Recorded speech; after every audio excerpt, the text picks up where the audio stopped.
Bismillah, walhamdulillah, wassalatu wassalamu ala rasulillah wa ala alihi wa sahbihi wa man tabi'an bi ihsanin ila yaumil wa ba'd. Ikhwatal iman rahimani wa rahimakumullah.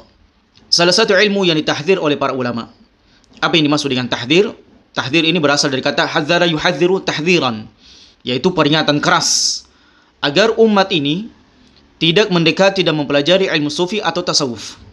Tidak mempelajari atau mendalami, bahkan menjadikan ilmu sufi atau tasawuf ini sebagai metodologi dalam beragama kepada Allah Subhanahu wa taala. Di mana tahdziran para ulama atas ilmu sufi dan tasawuf sudah ada sejak dahulu maupun sekarang. Jadi para ulama-ulama terdahulu, di antaranya Imam Malik, Imam Syafi'i, bahkan Syekh Shalih Al-Fauzan, Syekh bin Baz, Syekh Albani, Syekh Al-Utsaimin, begitu pula ulama-ulama yang lainnya, ulama Ahlussunnah wal Jamaah, mereka senantiasa menyampaikan kepada umat agar tidak mempelajari ilmu sufi atau metodologi beragama tasawuf dalam beragama kepada Allah Subhanahu wa taala. Sebab zaman rahmat Allah Subhanahu wa taala, ilmu ini sangat berbahaya bagi umat. Ilmu ini sangat berbahaya bagi umat. Karena ilmu tersebut tidak pernah diajarkan oleh Nabi alaihi salatu wasallam. Tidak pernah diajarkan oleh Nabi alaihi salatu wasallam, dan juga tidak ada salah seorang pun di antara para sahabat ridwanullah jami'an yang mempelajari ilmu tersebut. Jadi tidak ada satupun di antara para sahabat ridwanullah jami'an yang mempelajari ilmu tersebut. Bahkan tidak pula generasi tabi'in atau di generasi para tabi'ut tabi'in, dan tidak pula pernah dinukilkan oleh para ulama yang lainnya bahwasanya ada di antara imam empat mazhab yang terkenal, Abu Hanifah, Imam Malik, Imam Syafi'i dan Imam Ahmad, kemudian sampai di telinga kita mereka merekomendasi untuk mempelajari ilmu sufi. Jadi tidak ada satupun nukilan yang sampai kepada kita para imam mazhab itu kemudian memberikan rekomendasi kepada umat ini untuk mempelajari ilmu sufi. Bahkan zaman rahmat Allah Subhanahu wa taala telah sampai kepada kita nukilan bagaimana peringatan keras para imam-imam ahli sunnah wal jamaah, para imatul arba'ah, memperingati umat ini akan bahaya ilmu sufi dan hendaknya menjauhi ilmu tasawuf tersebut. Qala al-Musayyib, berkata al-Musayyibi, kunna 'inda Malik wa ashabihi hawla. Kunna 'inda Malik wa ashabihi hawla. Suatu ketika kami berada di sisi Imam Malik dan para sahabatnya. Faqala rajulun min ahli Nusayyibin. Maka tiba-tiba ada seseorang yang berkata, yaitu orang ini berasal dari ahli Nusayyibin. Ya Aba Abdullah, wahai Aba Abdullah, yaitu Imam Malik. Indana qaumun yuqal lahum sufiyah. Kami ini ada sekelompok manusia yang diberi gelar dengan sufiyah atau yang bermanhaj sufi. Ya'kuluna kathiran, thumma ya'khuduna fil qasa'id. Mereka ini banyak makan, dan ketika ini mereka banyak makan, mereka pun banyak bersenandung-senandung, banyak menyampaikan syair-syair. Thumma yaqumun fayarqusun. Kemudian beberapa saat mereka berzikir, ya, ketika mereka sudah beberapa lama berzikir, mereka pun kemudian berdiri, fayarqusun, kemudian menari-nari. Ya. Adapun sufi yang kita hari ini dapatkan, mereka kadang ini berdiri, berzikir kepada Allah Subhanahu wa taala, kemudian mereka maju mundur. Itu yarkusun. Itu maknanya yarkusun. Maju mundur. Jadi lari kecil, maju, kemudian lari kecil, mundur. Dan begitu seterusnya. Itulah di antara amalan sufi. Bahkan kepalanya nunduk-nunduk, kemudian berdiri lagi, nunduk, berdiri lagi, dan seterusnya. Kadang kita jumpai orang-orang seperti ini.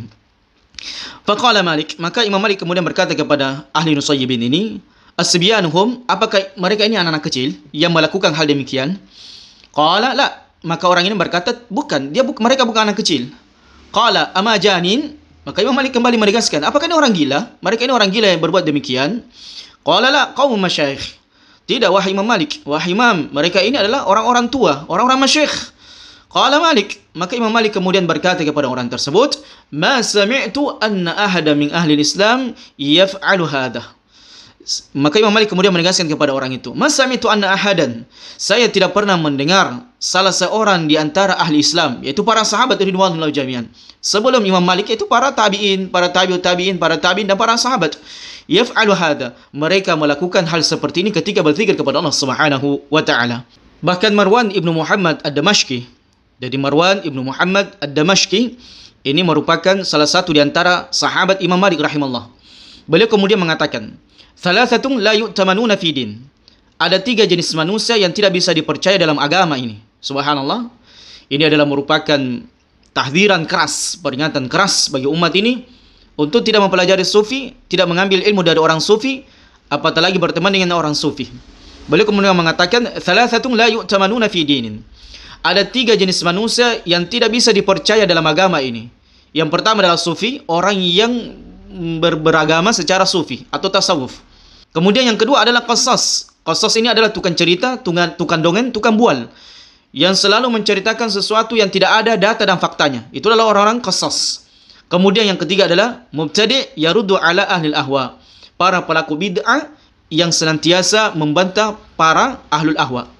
Jadi ahlul bid'ah yang senantiasa membantah ahlul ahwa. Ahlul hawa adalah orang yang mengikuti hawa nafsu. Bahkan dinukilkan juga peringatan keras dari Imam Syafi'i. Berkata Yunus ibn Abdul A'la, "Sami'tu Syafi'i yaqul, law anna rajulan tasawwafa awwal an-nahar lam ya'ti alayhi dhuhr illa wajadtahu ahmak." Subhanallah. Perhatikan jemaah rahmatullah. Law anna rajulan, andaikan ada seseorang tasawwafa awwal an-nahar, dia ini mempelajari ilmu tasawuf di pagi hari, di awal pagi. Lam ya'ti alayhi dhuhr illa wajadtahu ahmak. Maka tidak datang waktu siang kecuali engkau mendapatkannya dalam keadaan lebih bodoh.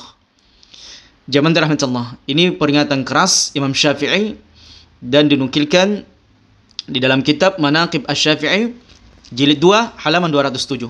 Maka siapa yang ingin melihat perkataan Imam Syafi'i ini, maka silakan dia kembali merujuk kepada kitab Manaqib Asy-Syafi'i jilid 2 halaman 207.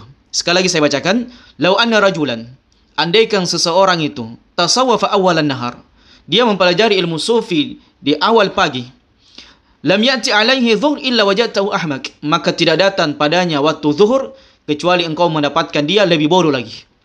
Artinya jemaah rahmatullah, ilmu sufi tidak menjadikan Anda menjadi orang pintar.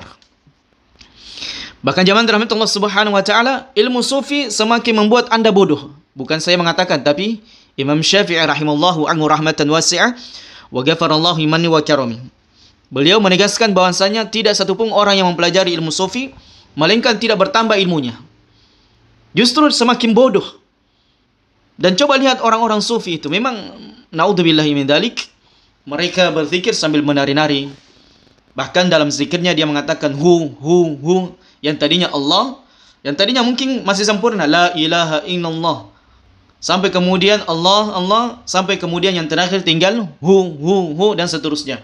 Sambil menunduk-nundukkan kepala, menari-nari, yarqusun, berlari dari kecil maju, kemudian berlari kecil mundur. Itu disebut dengan yarqusun.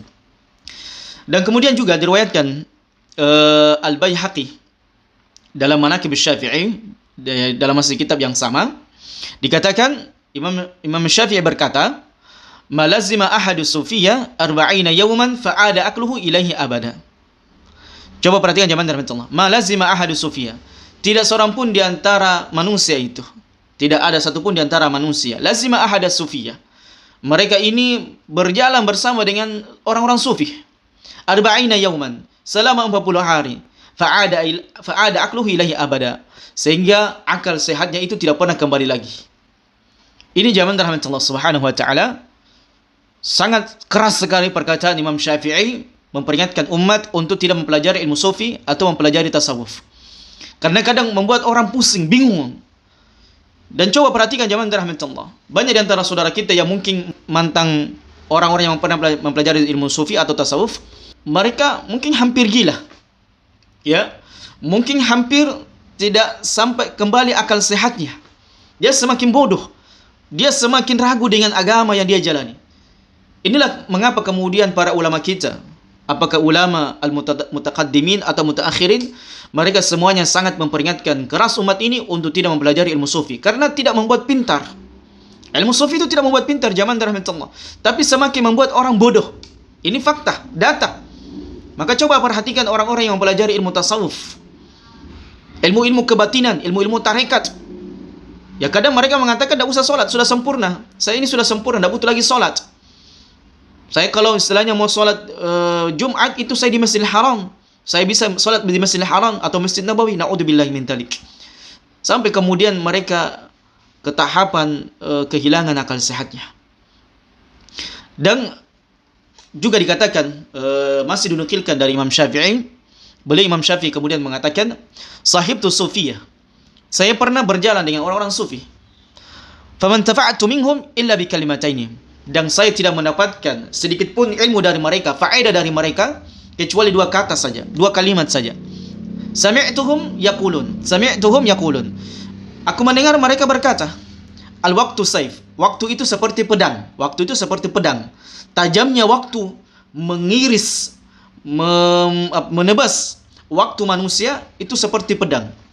Fa in qata'tahu wa illa qata'ak, maka kalau engkau memanfaatkan waktu tersebut, maka engkau telah mengiris pedang tersebut, mematahkan pedang tersebut. Wa illa qata'ak, namun engkau apabila tidak memanfaatkan waktu tersebut, maka waktu itu yang seolah-olah pedang akan menebasmu atau membuat engkau merugi nanti pada hari kiamat. Kemudian yang kedua, perkataan orang-orang sufi, wa nafsuka illam tashgalha bil haqq wa illa syagalatka bil batil. Adapun jiwamu, apabila engkau tidak gunakan dia, tidak manfaatkan jiwamu ini kepada perkara yang benar, maka dia akan menyebut kamu dalam perkara yang batil. Maka dua saja kata Imam Syafi'i, dari selama dia menemani orang sufi, maka Imam Syafi'i tidak mendapatkan sedikit pun ilmu dan faedah kecuali dua kalimat ini saja. Begitu pula dengan perkataan Imam Ahmad rahimallahu anhu rahmatan wasi'ah, wa ghafarallahu man wa karami, dengan tegas mentahdzir orang-orang sufi. Beliau dinukilkan di dalam kitab Tabaqatul Hanabila jilid 1 halaman 184. Beliau kemudian mengatakan, quburu ahli sunnah min ahli al-kaba'ir raudah. Jamaah rahmatullah, perhatikan bagaimana dengan tegasnya para ulama ahli sunnah wal jamaah, para imam mazhab memperingatkan umat untuk menjauhi ilmu sufi. Beliau kemudian mengatakan, kubur ahli sunnah min ahli kabair raudah.